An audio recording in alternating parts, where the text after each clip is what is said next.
مجلس کے بعد مجھے خیال آیا کہ ہم جو پڑھ کے جاتے ہیں ان کے بعد جو ربائی پڑھی جاتی ہے یا کوئی شعر پڑھتا ہوں میں، اس کی بجائے اگر میں امام کا فرمان ایک سنا دیا کروں تو وہ زیادہ فائدہ مند ہوگا ہمارے بچوں کے لیے بہت فائدہ مند ہوگا کہ they will get to know who exactly we are.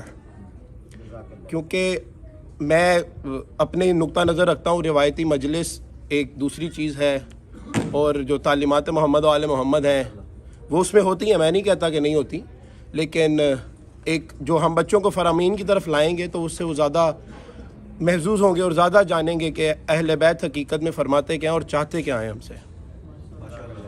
امام علی علیہ السلام کا ایک فرمان ہے کہ دنیا کی حیات 4 چیزوں پر منحصر ہے. 4 چیزوں پر دنیا کی حیات منحصر ہے. میں کوئی عالم دین نہیں ہوں، کچھ بھی نہیں ہوں، میرے پاس کوئی نالج نہیں ہے، صرف جو حدیثیں میں پڑھتا ہوں وہ میں سنانا آپ کو پسند کر رہا ہوں. اگر کسی کو کوئی اعتراض ہے تو میں اگلی دفعہ سے نہیں پڑھوں گا. لیکن امام کا فرمان ہے کہ دنیا کی حیات 4 چیزوں پر منحصر ہے. عالم جو عمل کرے اور علم دے. پہلی جو چیز ہے وہ ہے کہ عالم جو عمل کرے اور علم دے، مطلب میرے پاس کوئی علم ہے، میں اس پہ عمل بھی کروں اور میں آگے بھی پہنچاؤں. دوسری چیز، دولت مند خیر کی راہ میں خرچ کرے. اگر اللہ نے مجھے عطا کیا ہے تو میں اس راہ میں خرچ کروں کہ جہاں سے خیر آتا ہو، نہ کہ میں دوسری چیزوں میں خرچ کروں یا اپنے اوپر ہی خرچ کرتا ہوں یا دوسروں کو نہ دیکھوں. جاہل جو تکبر کی خاطر سیکھنے سے انکار نہ کرے. ہمیں ہوتا نا کہ ہمیں بہت پتہ جی، ہمیں سیکھنے کی ضرورت نہیں ہے، ہم نے سیکھ لیا سارا. وہ کلو مقول والی بات ہے کہ ساری وہ سنی کہتے ہیں کہ وہ عدول تھے، ہم کہتے ہیں کلو مقول، ہم مقول پہ. اور غریب چند پیسے کی خاطر اپنا دین دوسروں کی دنیا بنانے میں نہ بیچے. جس کو اللہ نے پیسے نہیں عطا کیے یا جو غریب ہے وہ اپنا دین پیسوں کی خاطر دوسروں کے اوپر نہ بیچے، دوسری چیزوں پہ نہ بیچے. اور امام فرماتے ہیں کہ جس قوم کے عالم علم پر عمل نہ کریں اور تعلیم نہ دیں، دولت مند خیر کی راہ میں خرچ نہ کریں، جاہل تکبر کی خاطر سیکھنے سے پرہیز کریں، اور غریب اپنی دنیا آباد کرنے کے لیے اپنی آخرت بیچ کر دوسروں کی دنیا آباد کریں، تو ایسے لوگوں کی نابودی پکی ہے کہ وہ ٹوٹلی نابود ہوں گے. صلوات پڑھیں محمد و آل محمد.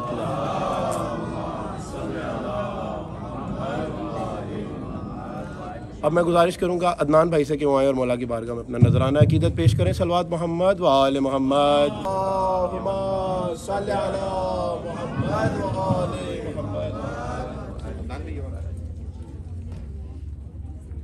ایک بار پھر صلوات پیش کیجیے. اللہم صلی علی محمد و آل محمد. کس طرح تباہی کی خبر لے جائے، کس طرح اپنی تباہی کی خبر لے جائے. پاس زینب کے بچا کیا ہے جو گھر لے جائے،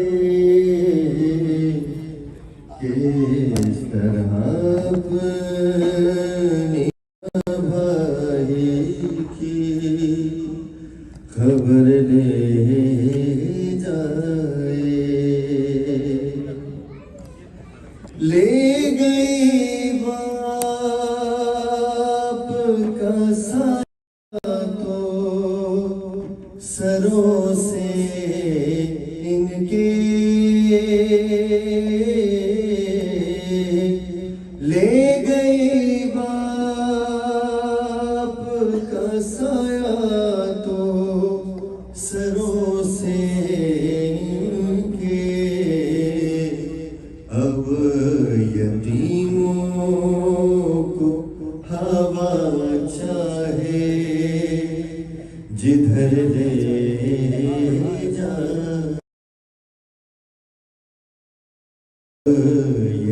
یتیموں کو ہوا چاہے